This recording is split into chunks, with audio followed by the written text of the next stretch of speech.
Olá, bom estar com você nesse dia, bom ter você aí acompanhando a transmissão da mensagem desse domingo. E nós gostaríamos de dar continuidade da série que estamos estudando nos domingos pela manhã, chamada Comunidade Sobrevivente, diante de tudo aquilo que nós temos passado no mundo atualmente, na nossa sociedade, o mundo inteiro. Nós entendemos que a igreja é o plano de Deus para a terra, para o homem, para as pessoas, em qualquer época. Então eu gostaria de convidar você a acompanhar a leitura do texto que nós vamos estudar hoje, que está em Apocalipse, capítulo 3, versículos de 1 a 6, a carta à igreja de Sardes. E você pode acompanhar ou pela sua Bíblia, pelo seu aplicativo, ou mesmo na projeção que nós vamos colocar para você. Então o texto de hoje, Apocalipse capítulo 3, a partir do versículo 1, e nós lemos assim: Ao anjo da igreja em Sardes escreva, estas são as palavras daquele que tem os 7 Espíritos de Deus e as 7 estrelas. Conheço as suas obras, você tem fama, você tem nome de estar vivo, mas está morto. Esteja atento, fortaleça o que resta e que estava para morrer, pois não achei suas obras perfeitas aos olhos do meu Deus. Lembre-se, portanto, do que você recebeu e ouviu, obedeça e arrependa-se. Mas se você não estiver atento, virei como um ladrão e você não saberá a que hora virei contra você. No entanto, você tem aí em Sardes uns poucos que não contaminaram as suas vestes. Eles andarão comigo, vestidos de branco, pois são dignos. O vencedor será igualmente vestido de branco, jamais apagarei o seu nome do livro da vida, mas o reconhecerei diante do meu Pai e dos seus anjos. Aquele que tem ouvidos, ouça o que o Espírito diz às igrejas. Sociólogo polonês Zygmunt Bauman é considerado o pai da ideia da modernidade líquida, um termo que tem sido muito utilizado ultimamente. E ele utilizou esse texto para falar como as coisas mudam e como as coisas se amoldam à situação muito rapidamente, sob qualquer pressão. Então é assim que ele se refere ao momento da história em que nós vivemos. Os tempos são líquidos, porque tudo muda muito rapidamente. Aparentemente, olhando para as realidades à nossa volta, parece que não encontramos consistências. Nada é feito para durar, para ser sólido, para ser consistente. E aí, ele diz, disso resultam, entre outras questões, a obsessão pelo corpo ideal, o culto às celebridades, o endividamento geral e essa paranoia com a segurança e, principalmente, isso tem resultado na instabilidade dos relacionamentos amorosos e dos relacionamentos de uma forma geral. Esse sociólogo continua dizendo, esse nosso mundo é um mundo de incertezas. É cada um por si. E continua, nossos pais eram esperançosos quando falavam de progresso, porque eles se referiam à perspectiva de cada dia ser melhor que o anterior. Porém, nós estamos assustados. Para nós, progresso significa uma constante ameaça, quase que como ser chutado para fora de um carro em alta aceleração. Fecha aspas, é o que ele afirma. Então, queridos, olhando para esse texto que nós acabamos de ler em Apocalipse, a carta à igreja de Sardes, essa percepção salta muito aos nossos olhos. E ainda que estejamos olhando para um texto de cerca de 2000 anos atrás, quando foi escrito, isso só comprova que as Escrituras são tão atuais, seus princípios são capazes de ser aplicados em qualquer época, para qualquer cultura. E nestes termos, pensando em uma sociedade líquida, em falta de consistência, os cristãos de Sardes vivem o que eu estou chamando então de uma espiritualidade líquida. Porque ali se tornou uma comunidade que abandonou a solidez dos seus fundamentos. Uma comunidade que desconfigurou-se em sua natureza como um corpo de Cristo vivo, que é a característica da igreja do Senhor Jesus. E a verdade é que a crise daquele povo era muito mais uma crise de identidade. Aquele povo perdeu a noção do seu sentido, da sua existência. Perdeu a noção dos seus motivos. Por que estamos aqui? Dos seus propósitos. Perdeu a consciência bíblica do que é ser cristão. Perdeu a sua solidez. Perdeu-se dentro de si mesmo. E se tornou uma comunidade líquida. Por isso, a palavra do Senhor Jesus, por isso morreu. A palavra do Senhor Jesus para aquele povo era que tinha fama de estar vivo, mas havia morrido, mas estava morto. Perdeu a glória de brilhar, o privilégio de brilhar. Perdeu a marca da nova aliança em Cristo, que é vida e vida abundante. E é interessante quando nós olhamos para esse texto, porque não há denúncias de influências de fora, como cartas às outras igrejas, não há relação a falsos ensinos, não fala de ataques ou perseguições, mas como que uma doença interna deixou-se corroer. Aquela igreja perdeu as qualidades de uma comunidade viva. É claro, nós podemos pressupor que todos estes problemas havia naquela igreja, pois a declaração de morte para um corpo vivo é uma contradição em relação aos propósitos estabelecidos por Deus para um povo que diz ser seu. Agora, vejam bem, quando nós falamos em igreja, normalmente vem à nossa mente algo estrutural, institucional, organizacional. Mais ou menos que dizemos, aquela igreja lá, aquela igreja ali, a sua igreja. Mas nós devemos lembrar que a abordagem bíblica sobre igreja fala de pessoas. Fala comigo e com você. Fala de mim e fala de você. Igrejas são pessoas. Pessoas que se reúnem em função do nome de Cristo. Então, antes de sairmos por aí, olhando como quem olha de fora, nós somos a igreja do Senhor Jesus. E a igreja de Cristo tem necessidades que somente o Senhor da igreja pode satisfazer, pode suprir. O que é que nós podemos aprender sobre solidez na nossa vida e em nossa comunidade? Para que nós não percamos o sentido como povo de Deus, corpo vivo.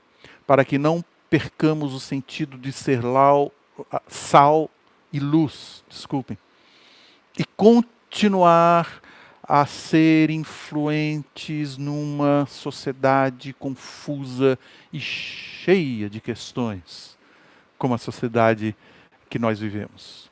O que é que nós podemos aprender com esse texto? primeiro lugar, nós podemos aprender que uma espiritualidade frutífera, uma espiritualidade consistente, é evidenciada por integridade, integralidade. Eu quero lembrar com você novamente este versículo 1 do capítulo 3, que diz: ao anjo da igreja em Sardes escreva, estas coisas, ou estas são as palavras daquele que tem os 7 Espíritos de Deus e as 7 estrelas. Conheço as suas obras, você tem fama de estar vivo, mas está morto. Prestem atenção nessa expressão. Tens fama. Outras versões dizem, tem nome. Tem fama de que vive, mas está morto. Deixa eu lembrar para vocês que fama é diferente de reputação. E a ideia do texto aqui tem muito a ver mais com a fama. A integridade, esse termo, esse conceito, traz uma noção de algo por inteiro, algo completo, coerência entre expressões, entre comportamentos com aquilo que há dentro, com aquilo que há no interior. Até porque a reputação é considerada nas Escrituras como algo bom, até algo a ser buscado, boa reputação. Já fama, você sabe, nós sabemos, é como uma areia movediça, é volátil, passa. Há um padrão, queridos, nestas cartas às igrejas do Apocalipse, e eu quero chamar a atenção para isso. O padrão é de começar essas 7 igrejas, essas 7 cartas, o texto começa com palavras de reconhecimento, de elogio, e na sequência vem algumas advertências. Esse padrão, ele é quebrado aqui, pois o texto já começa com uma palavra de advertência, uma palavra firme, uma palavra dura. E, pelo que o texto está dizendo, é mais ou menos assim, olhando aquilo que está diante dos nossos olhos, olhando da forma como o ser humano olha. Este era um povo que parecia feliz, era um povo ativo, tudo lhes parecia bem. Mas Deus é onisciente e vê tudo, e através de tudo. Ele pode ver através da fachada, ele pode ver através da aparência, ele vê o que está atrás do tapume. Quando algumas obras são efetuadas, a reforma, construções, normalmente é colocado um tapume, só que o que está ali atrás normalmente é muito material em processo de formação, de construção, às vezes fica uma bagunça. Deus, na sua onisciência, é capaz de ver através da fachada. Por isso que o texto está dizendo, tens fama, tens divulgação, tens publicidade, estás na mídia, dizendo que és vivo, que és inteiro, que és pleno. Tens um discurso espiritual. E Deus está dizendo, mas sei que és morto. Deus está dizendo, você diz que é cheio de Deus, cheio de vida. A performance, a bom comportamento, é um povo cheio de boas obras. Porém, o que mostra por fora não corresponde ao que de fato é. Como que é isso? Como é que nós podemos entender isso, explicar isso melhor? Eu penso que é quando o coração já não bate forte pelos motivos certos. O coração já deixou de se inclinar para os valores do alto, para os valores de Deus. É só fama, é só fachada, não há vida. E aí a pessoa pode pensar, mas morto como? Ali está todo mundo trabalhando, as pessoas estão ativas, estão indo para lá e para cá. Eu creio que nós podemos dizer que esse texto é uma referência aos mortos funcionais, isto é, a existência de um povo que se chama povo de Deus vivo, sem os verdadeiros sinais espirituais vitais. Passa a ser uma farsa.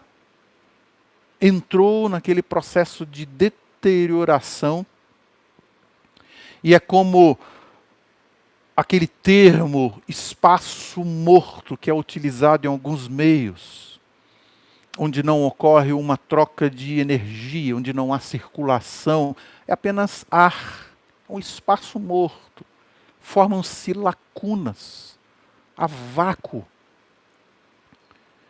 E queridos, se não houver medidas para neutralizar, talvez para reverter o processo de erosão, e se não houver medidas para preservar os valores eternos, as coisas se deterioram, as coisas se desfazem, os valores que importam se deterioram, passam a ser desvalorizados. E de uma forma consistente, se a espiritualidade não for alimentada, corre o risco de entrar em processo de esfriamento, descaracterização. Agora, uma questão para nós aqui. Será que há alguns elementos que nos ajudam a medir os níveis de espiritualidade? Será que nós podemos ter alguns balizamentos para medirmos o quanto temos crescido em espiritualidade e o quanto a pessoa caminha em direção à deterioração da vida espiritual? Sim, há algumas formas de nós podermos avaliar isso, sim. Há parâmetros muito seguros, nos quais nós podemos nos basear sobre maturidade espiritual. Podemos chamar de qualidades, de características. São vistas, são enraizadas, se encontram no coração do indivíduo que estabeleceu seu relacionamento com Jesus, que foi convertido, e se encontram em crescimento na vida do cristão.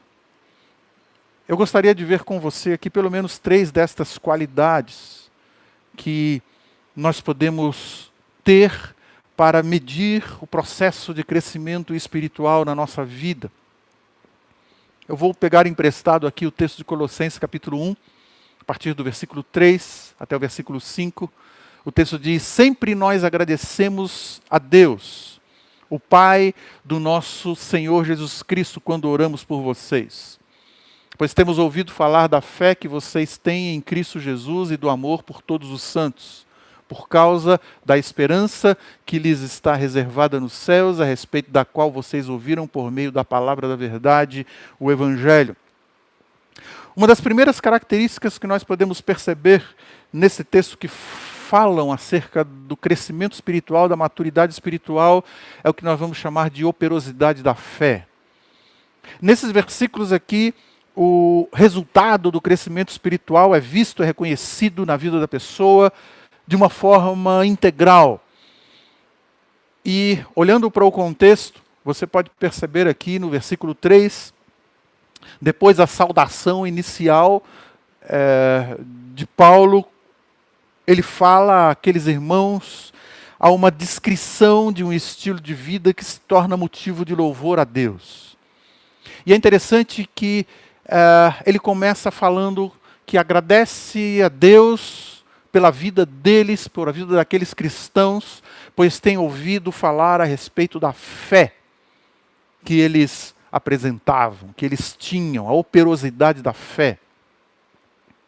Agora, a fé tem se tornado um conceito que exige uma longa e cuidadosa abordagem. Não é de uma forma rápida que nós podemos pensar em todas as implicações, definições, conceitos, consequências, resultados da operosidade da fé. Mas ainda que de uma forma mais simples e mais rápida, nós podemos dizer que a fé operante, a fé atuante, a fé frutífera não é avaliada mediante qualquer resultado, qualquer evidência. O Evangelho do Senhor Jesus não produz qualquer coisa. Esses resultados ou esses frutos não têm qualquer aparência. Não é uma evidência indefinida, não é uma evidência vaga, quando nós falamos de uma fé operosa. Primeiramente, a fé frutífera, a fé operosa, não é definida apenas por aquilo que a pessoa diz, não é apenas o discurso, mas é demonstrada pelas razões da sua crença, desembocando em uma ética comportamental, em práticas harmônicas com que a palavra de Deus estabelece. Essa é uma das evidências de que há consistência naquela vida. Não é uma fé líquida, é uma fé operante. Uma outra evidência que esse texto apresenta é quando fala do amor crescente. Temos ouvido falar da fé que vocês têm em Cristo e do amor por todos os santos, ou por todos os cristãos, por todos os crentes. O amor é o que nos confirma como discípulos do Senhor Jesus, conforme João capítulo 13, versículos 34 e 35 nos dizem. Esses versículos nos dizem que nós seríamos reconhecidos como discípulos do Senhor Jesus pelo amor. E o amor é um conceito vinculado à ação, transcende aos estereótipos e confissões passionais, ultrapassa os apelos sentimentais. Amor flui pelo viés das decisões ou da decisão de amar. Envolve relacionamentos interpessoais, inclui atos sacrificiais, fala de compaixão, de exercício de misericórdia, exerce ações com firmeza, com o cuidado do outro e é sempre dedicado à pessoa. Então, essa é uma outra evidência de que ali existe uma espiritualidade consistente, o amor crescente. E em terceiro lugar, o que nós vemos também nesse texto é quando existe uma viva esperança. Temos orado, quando oramos a Deus, agradecemos a vida de vocês pela fé, pelo amor e por causa da esperança que está reservada nos céus e que vocês continuamente demonstram essa viva esperança. Agora, Deus sendo o Criador e o conhecedor do ser humano, Ele usa uma figura para falar sobre o papel da esperança na nossa vida. Essa figura está na carta aos Hebreus, capítulo 6, versículo 19, que diz que a esperança é a âncora da alma. A esperança é a âncora da alma. E eu penso que quando Deus, na sua palavra, usa essa figura, Ele usa para transmitir firmeza em meio às ondas. Uma âncora, sendo levados aqui à imagem do barco, das embarcações, transmitindo firmeza em meio às ondas, em meio a tempestades, ou uma forma segura de nos preservar num lugar que nos dá firmeza. Uma forma de falar que ali nós estamos firmes, transmitindo então segurança para nós. É um conceito, ainda que rapidamente aqui, de esperança. Então, fé, amor e esperança são três características que algumas cartas de Paulo, não é apenas aos Colossenses, mas algumas cartas de Paulo apresentam para falar de uma espiritualidade frutífera, que deixa sua marca nesse mundo, que se tornou consistente, que não é uma espiritualidade líquida, adaptativa. Então nós podemos dizer que há uma indivisibilidade nessas três qualidades, nessas três características. Quando juntas formam um mosaico que nos fornecem ali recursos para uma avaliação mais precisa sobre nós mesmos, sobre o nível de maturidade e espiritualidade que nós temos da nossa vida. Fé, esperança e amor.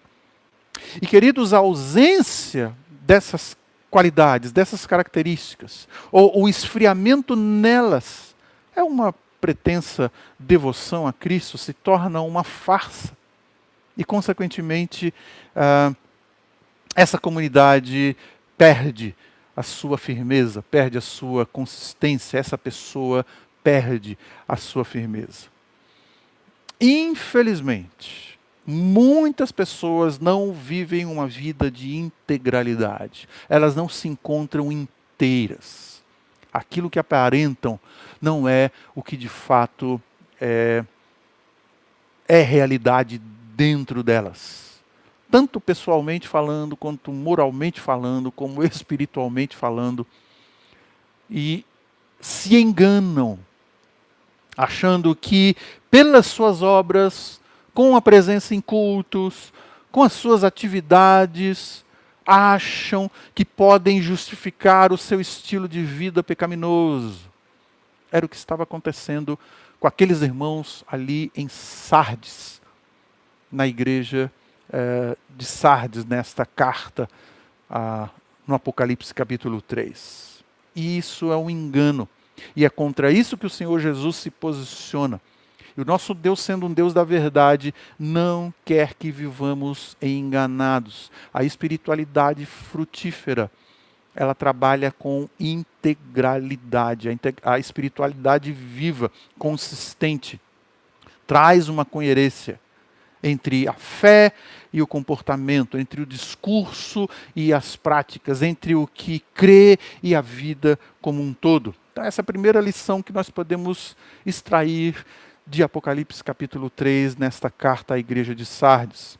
Uma outra lição que eu gostaria de ver aqui com você, sobre a espiritualidade frutífera, em contraste a uma espiritualidade líquida, é que essa espiritualidade consistente e frutífera transforma sinais de morte, padrões de morte, em vida. Nós já tínhamos considerado o versículo 1, agora eu quero considerar com você a primeira parte do versículo 2. Conheço as suas obras, você tem fama de estar vivo, mas está morto.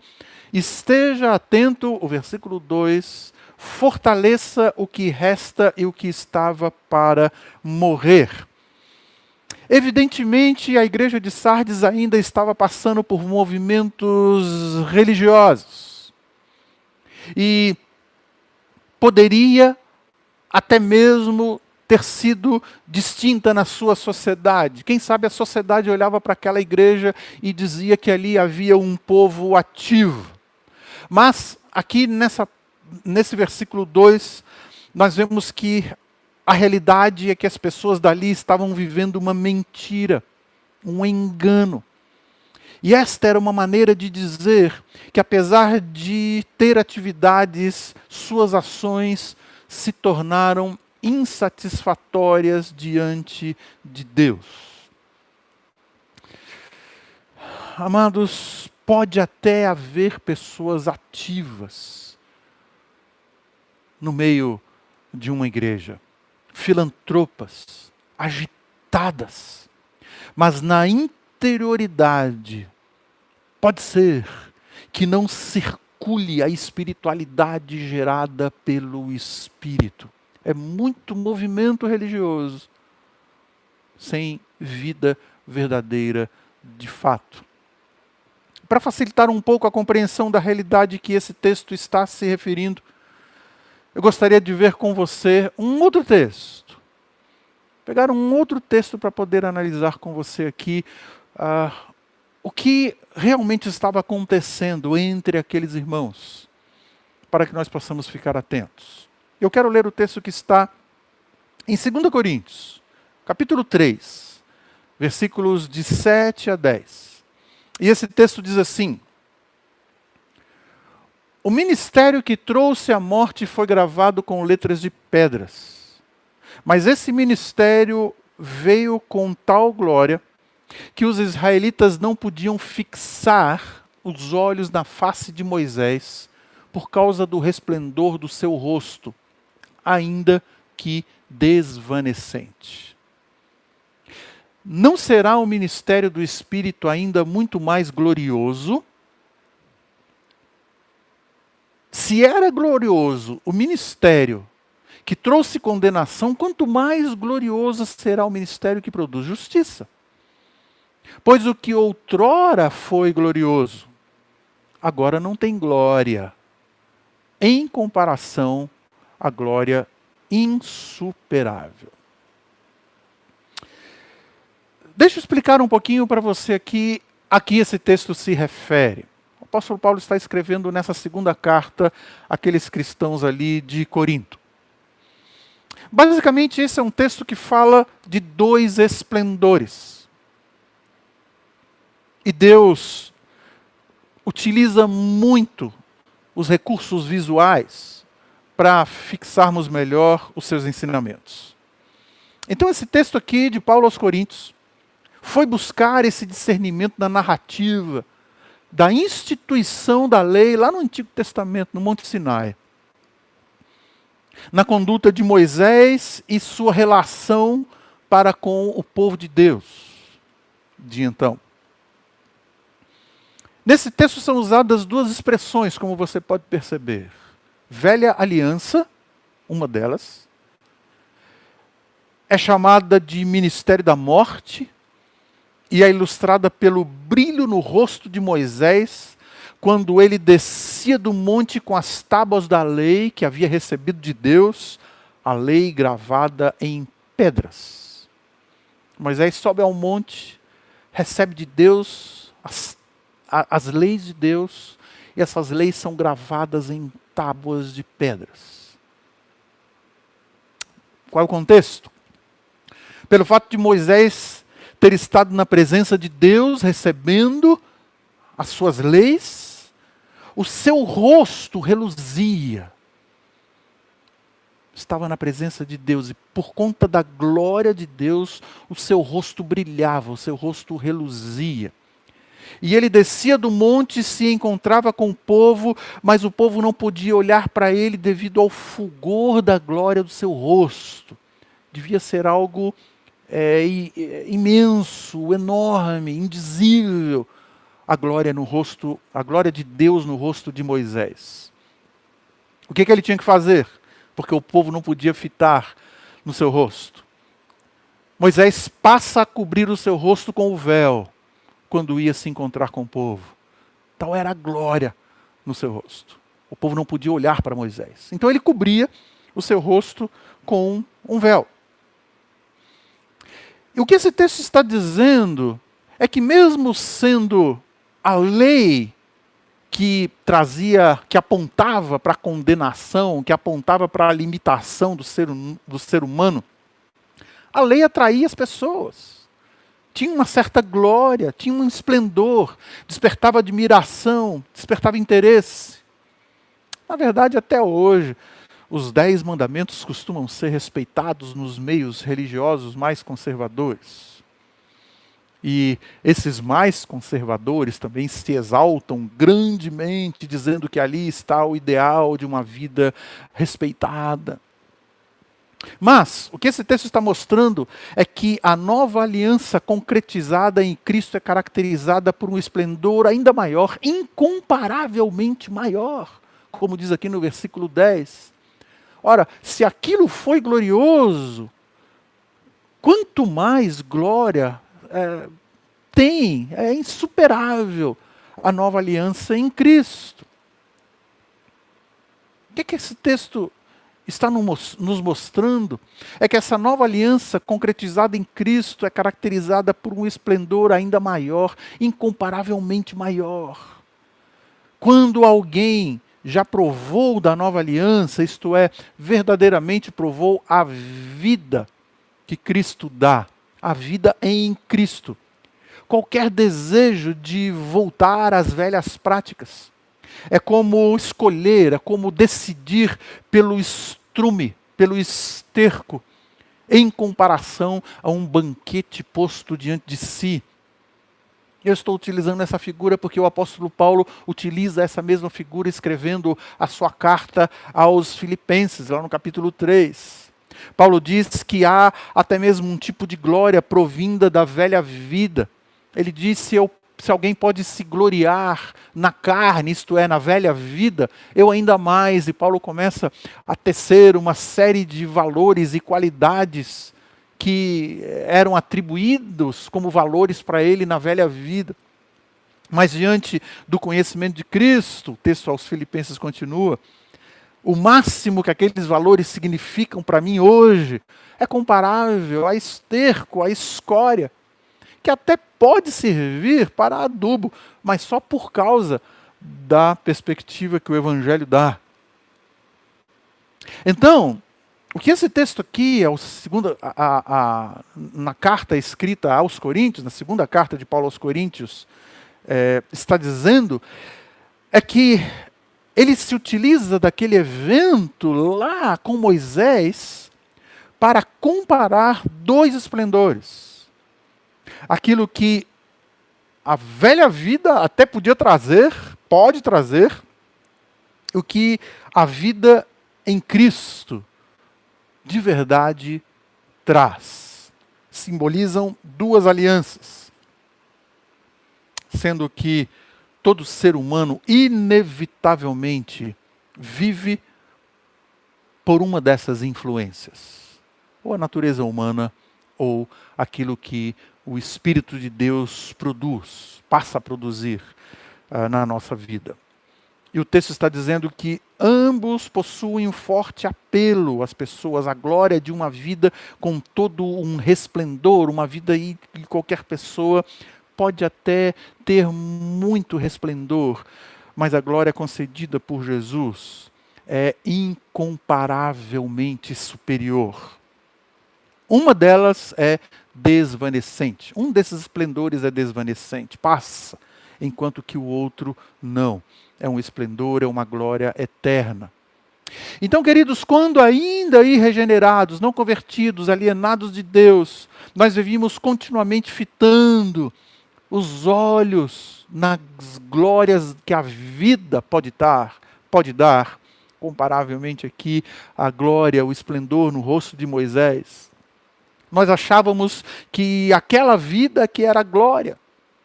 Mas as frustrações, os medos, as buscas intermináveis por paz, por segurança, esses estados doentios de alma, estavam ali para nos mostrar que tudo é muito circunstancial, muito fortuito, muito fugaz.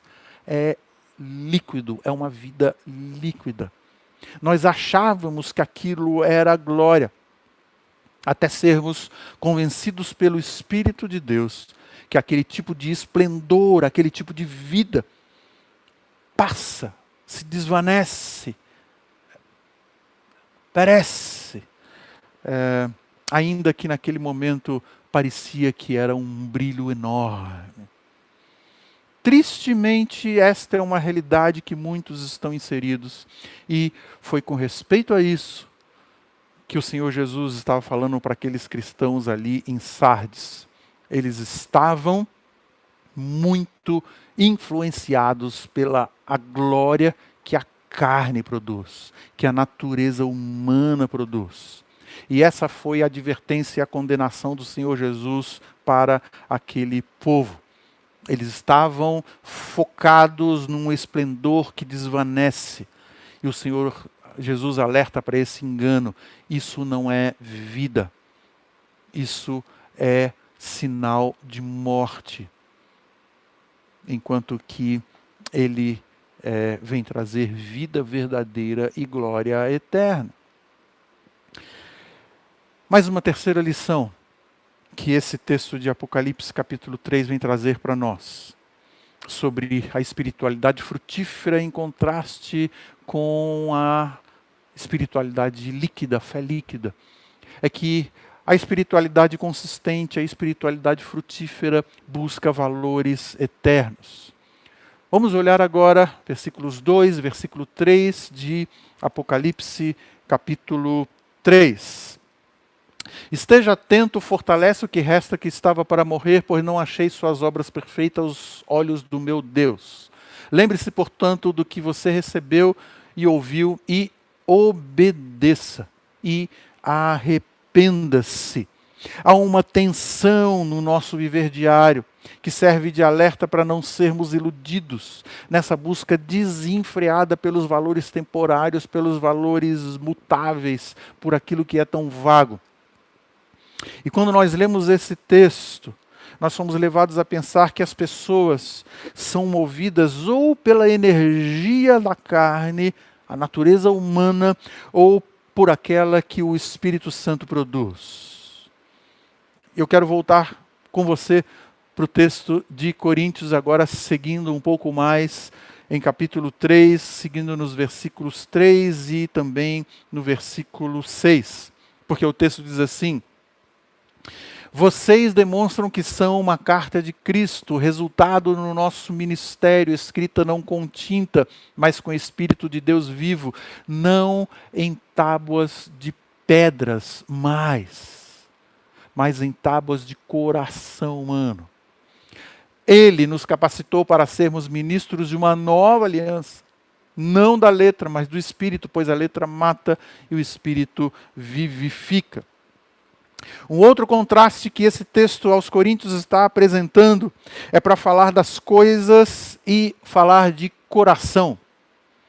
Falar de materialidade e falar de espiritualidade. Isto é, a velha aliança foi gravada em pedras, a nova aliança, através do Espírito, em corações.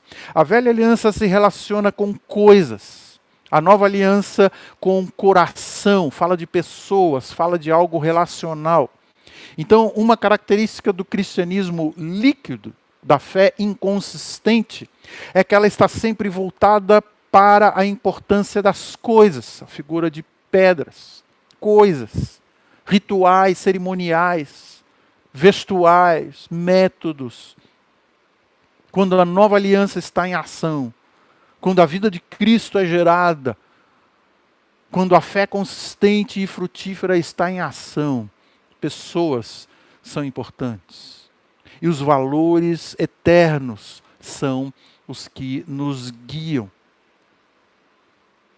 Você pode perguntar, as coisas se tornam úteis, se tornam apenas úteis no auxílio para chegar aos propósitos eternos. E aí, quando nós voltamos para Apocalipse 2, carta à igreja de Sardes, nós vemos que o Senhor Jesus está dizendo que as suas obras, ainda que fossem obras, eram insatisfatórias. O desvirtuamento dos valores eternos vai, aos poucos, perdendo a sua glória. Faz com que esse desvio vá trabalhando para erodir o que é glória na comunidade de um corpo vivo, tanto internamente quanto externamente. Internamente porque vai corrompendo o seu caráter vivo, e externamente porque compromete a sua missão. Corpo que é chamado corpo vivo de Cristo, se vai perdendo a sua glória pelos valores eternos, deixa de ser influência pelos motivos certos neste mundo e nessa sociedade. Então, queridos, para que nós possamos concluir a reflexão desse texto, pelo fato de Deus ser quem Ele é, a última palavra não é morte, mas vida, restauração. Eu utilizei aqui outros textos, e um deles foi esse texto de 2 Coríntios capítulo 3. A glória do rosto de Moisés se desvaneceu, mas ele continuava a utilizar o véu para encobrir o seu rosto, porque o povo não podia fitar, vocês se lembram pelo que o texto diz, fitaram o seu rosto por causa da glória. Só que aquela glória se desvanecia, se desvaneceu.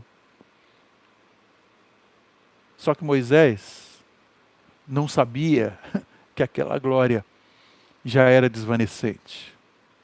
Ele continuava a usar o véu, ainda que não houvesse mais glória no seu rosto. É muito significativa essa comparação com o que estava acontecendo com aqueles irmãos ali em Sardes.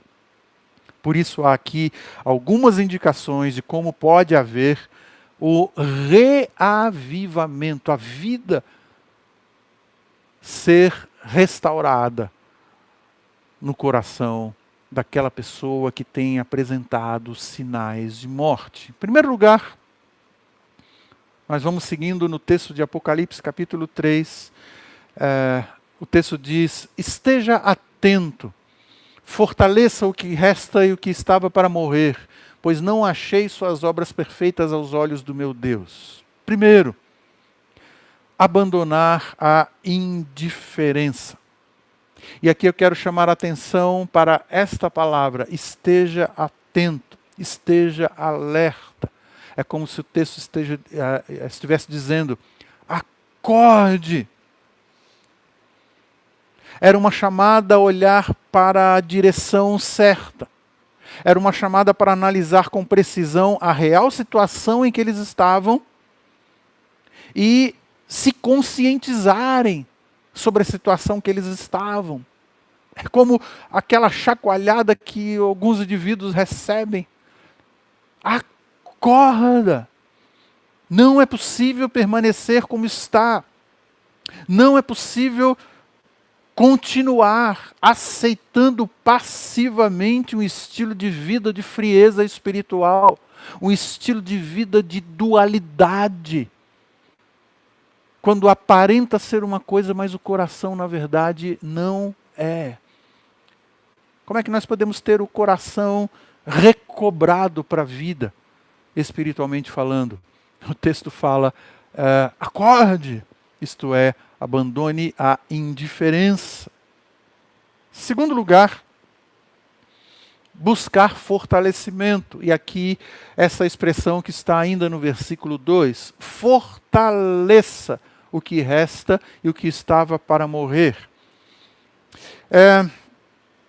Sempre há um remanescente fiel no meio do todo.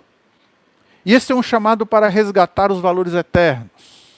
Então, enfrentar a situação e buscar fortalecer são duas ações para as quais o texto está nos chamando a atenção. Isto é, remover o que está errado, se conscientizar sobre sobre a situação real, remover aquilo que está errado e recobrar a atenção para o caminho certo. É isso que o texto está dizendo. São duas decisões basilares, relevantes e essenciais para os que precisam deixar uma vida infrutífera, uma vida de dualidade, que apresentam ser uma coisa, mas, na verdade, o coração já está se necrosando espiritualmente falando. O texto diz: qualquer qualidade de piedade que ainda exista, reavivas isso. Qualquer brasa, quase que se apagando, reacenda por amor a Cristo. Já que o texto fala dessa busca de fortalecimento daquilo que resta. O que significa isso? Olha, qualquer chamazinha que você percebe que existe de espiritualidade, de interesse pelas coisas de Deus, não deixe que isso se apague. Reaviva isso. Aproveite isso ainda.